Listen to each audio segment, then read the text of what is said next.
Congressman John Conyers, the ranking member on the House Judiciary Committee, along with other Democratic members, held a forum to discuss the Electoral College.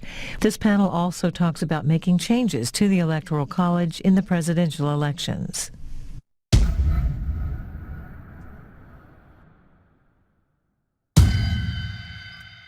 The committee will come to order. Good afternoon. I want to begin by thanking the members as well as the panelists, all of whom are present, for participating in today's forum on the Electoral College. We're holding this panel because recent elections and public sentiment have made it clear that there are serious problems with the present system for electing our president and vice president. We began with the fact that Hillary Clinton received more than 2.5 million more popular votes than Donald Trump, the largest divergence between the popular and electoral votes in our nation's history. This constitutes the very definition of anti-democratic, in my view. Under our current system, the votes of millions of people in non-swing states are effectively lost when they vote for the candidate who loses their state, because all of that state's electoral votes will be given to the other candidate. This is why members of Congress over the years, have introduced more than 700 proposals to eliminate the Electoral College. This is why 11 states, accounting for 164 electoral votes, have entered an interstate compact to cast their electoral votes for the popular vote winner. And legislation to enter the compact has been passed by at least one legislative chamber in 5 more states. And this is why a recent Gallup poll showed that more than 60% of the voters support direct popular election for president. We also must face up to the cold reality that the Electoral College is rooted in slavery. And here's how that works out. As Professor Amar explains to us, slave states opposed direct elections for the president because in a direct election system, the North would outnumber the South, whose many slaves could not vote. But the Electoral College instead let each southern state count its slaves, although with a 2/5 discount, they counted for 3/5 of a person in computing its share of the overall count. Now, the arguments in defense of the Electoral College, on the other hand, are, in my view, somewhat anachronistic. Electoral College defenders say that it serves to check the passions of ordinary voters. Yet the framers did not account for the rise of political parties when creating the Electoral College. In fact, the Electoral College today serves to aggravate those passions, with most of our citizens told that they're living in either a red or a blue state, rather than part of a single indivisible union. Defenders also claim the present system helps protect small population states and rural areas from domination by large population states and urban areas. In fact, under our current system, candidates overlook most states, large and small, and instead focus most of their time, it seems to me, campaigning in only a few of the so-called swing states. It has also been argued that the Electoral College serves to correct poor decisions by voters at a time when they were relatively ill-informed because of nationwide communications were poor, literacy rates were low, and the nation's political system was undeveloped. Today, of course, we live in an era of instant mass communication, high literacy rates, and a robust and sophisticated political system. Most importantly, I want everyone in this room to understand that today's forum is not an isolated event. Rather, it is part of an ongoing process that could lead to change and reform. Whether that change will come through a constitutional amendment, an agreement between the states comprising 270 or more electoral college votes, or a subsequent interstate compact approved by Congress, I cannot say, and probably none of us can. Each of these options presents important political legal questions, and I look forward to exploring them with you today. But I can say that change only comes when we have discussions such as today, when states experiment and take action, and when the people become directly engaged. As a member who cares very deeply about the future of our democracy and the principles of one person, one vote, I very much intend to remain engaged in this moving this issue forward, and I hope that all of you will join me in that activity. I am pleased now to recognize the distinguished gentleman from Virginia, Bobby Scott. Thank you, Mr. Chairman, and thank you for calling this. This is, I think, a very timely issue, as there's been a lot of discussion about the Electoral College since the Electoral College went one way and the popular vote went the other. I think the discussion needs to be, there are a couple of kind of anomalies. One is this faithless elector. I think we ought to just talk about whether or not we're going to score by winning states or by a straight popular vote. The faithless elector can be taken care of independently. But I've been a little disturbed by just the fixation on the mathematical curiosity that you could win the electoral vote and lose the popular vote. Of course, if it's close, there's a good chance that one will go one way and one will go the other. But if you've already set the rules as you're winning by state, then that ought to be what you are considering. I mean, you could win the World Series. You could lose the first 3 games 10-0 and win the next 4 1-0. You've been outscored 30-4 and still win the World Series. Well, nobody thinks there's anything curious about that because you won 4 games. And so I think rather than being fixated on the mathematical curiosity that you could win one and lose the other, I think we ought to look at what would happen if you went to a straight popular vote and how that would change things and whether or not that would be good or bad. One of the things I would point out that might not be a good thing is trying to do a national recount in a very close election. It's my understanding that during the Florida recount, in New York and Texas, they found boxes of uncounted votes.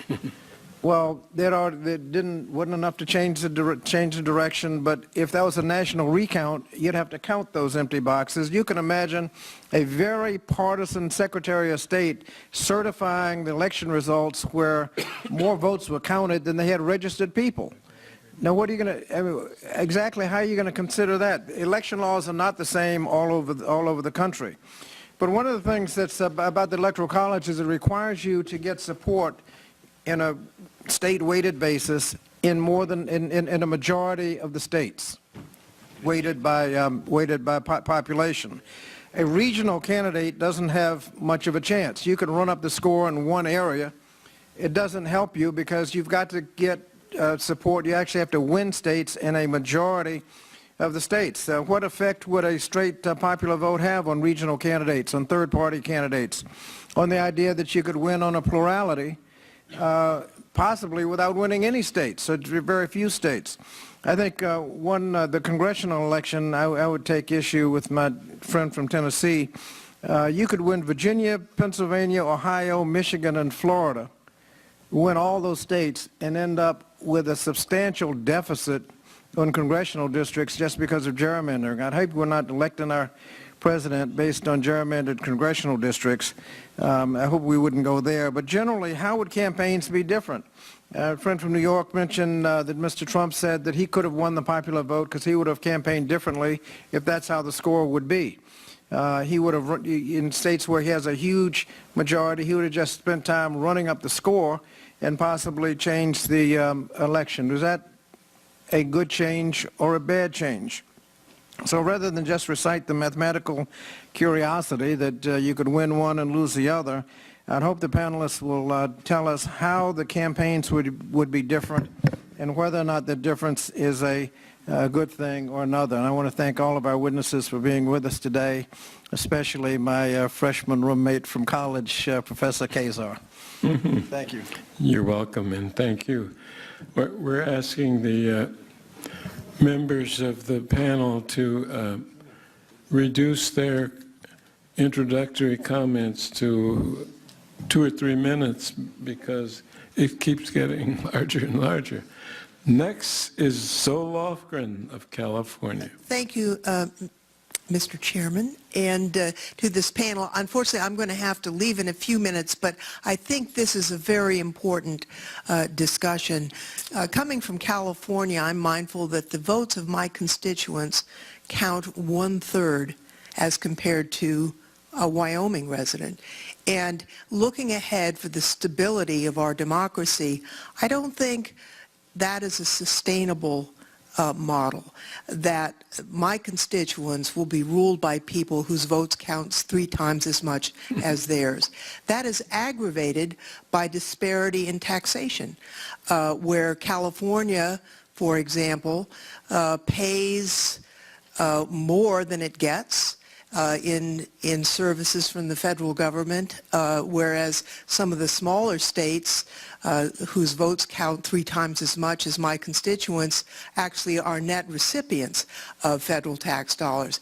You know, this is barely sustainable today, but if you look 50 years in advance, where the bigger states are getting bigger and the little states are losing population, I don't think we can sustain our American democracy by having the majority ruled by the minority.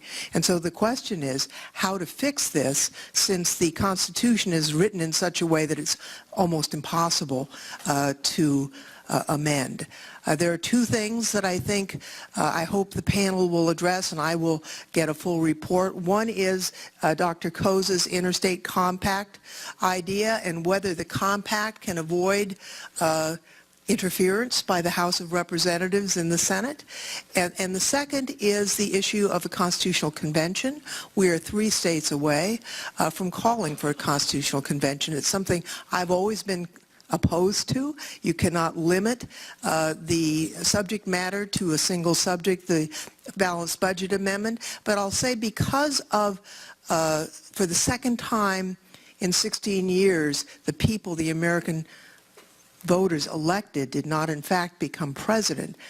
Rational people, not the fringe, are now talking about whether states could be separated from the U.S., whether we should have a constitutional convention. And I think as time goes on, that is apt to become more the case unless we here can figure an answer to preventing the majority from being ruled by the minority. And I thank you, Mr. Chairman. I thank you, ma'am. I now turn to the gentleman from Georgia, Mr. Hank Johnson. Thank you, Mr. Chairman, and I want to thank all of the panelists for being here today, particularly Professor Raskin, who will join us as a dear colleague very shortly. We welcome you, and this is a very important hearing. This is the first one that has occurred since 1997, so it's been about 20 years since Congress has addressed this issue with a hearing. And since that time, we've had 2 instances where candidates for president have been elected based on the electoral vote after having failed to garner the majority of the popular vote. Prior to that, it was over a 176-year period between 1824 and the year 2000 that produced three such anomalies. And so it appears that time, the process of time, technological advancement, all of these things are playing into the acceleration of this phenomenon where the people go to the polls, vote, and then their popular vote does not translate into victory for the candidate that they voted for. This is anti-democratic.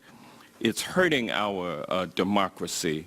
People expect more. People expect direct representation. That's a fundamental principle that people expect. Not a whole lot of people pay a lot of attention to the Electoral College system, particularly since back in 1913, the Constitution was amended so that we could have direct elections of United States senators. If we had not passed that amendment, people would, this would be unacceptable. As it is unacceptable as more people come to the notion or come to the conclusion that their popular vote did not produce the winner in the presidential election. So it's time for us to get to work to change the system so that the people's will is achieved, and that is for them to be able to depend on their popular vote to win an election. And so I am looking forward to the comments of the panelists, and with that I will yield back. Thank you, Mr. Johnson. Incidentally, everyone on this panel is a member of the Judiciary Committee with the exception of Mr. Gene Green of Texas. John, I'm not a member anymore. Oh, Bobby Scott is an ex-member. He was emeritus. He's here by virtue of his emeritus is the word I'm thinking of right now. Now we have the distinguished gentlelady from Texas, Ms. Sheila Jackson Lee. Pleased to recognize her. Mr. Chairman, thank you so very much. I thank you for your courage for holding this hearing, and for those of you who are present, as well as I'd like to mention the Congressional Progressive Caucus, because we are joined together. As my colleague from Texas said, voices can be extinguished and are silenced through the Electoral College structure, which I join with a number of voices in asking for its abolishment. Let me also say that I will be calling for official hearings both in the House and Senate. I hope there will be sufficient courage to go ahead and address what I think is an indictment on a democratic system of which the world looks to the United States for its integrity. I would offer two examples that elections have consequences, one of which, of course, is the most famous with Rutherford B. Hayes and Samuel Tilden, 1988. Samuel Tilden outpolling Rutherford B. Hayes, and of course we know that was the compromise of which fell on the backs of freed slaves who were at that time going through the Reconstruction period. And what happened is that the South rose again, and the oppression of African American freed men and women was turned upside down. We lived a life of horror into the early 1900s because of that compromise. Elections have consequences. In addition, as we see today, in an election where a headline now reads, if I might indicate that headline, Hillary Clinton's margin is about to surpass all the Trump votes in 12 states combined. But the real idea is, if you would, are the consequences. We now see a seeking of a waiver of a standing rule about the utilization of the military and civilian leadership being shoved onto the floor of the House. We see the threat of the repeal of the Affordable Care Act. We see the potential for cuts in Medicare and Medicaid. So I hope in your discussion that you will think of these things as I close. To explore the history, purpose. Can it be order, please? To explore the history, purpose, and continued utility of the Electoral College, and to address the question of whether this comports with the rule of law and our constitutional framework of equality for all in the Bill of Rights. And I would equally want to hear from the witnesses, if I could, to reflect on the National Popular Vote Interstate Compact versus a constitutional process. I'm excited about the compact. I think it's a winnable one, but we want to do it in a way that embraces Americans regardless of their party affiliation. The shoe is on one foot in 2016. It can always be on another foot at another time. Let me also acknowledge Professor Congressman Raskin, and thank you for your leadership. With that, I yield back. Thank you for your brevity. I appreciate it.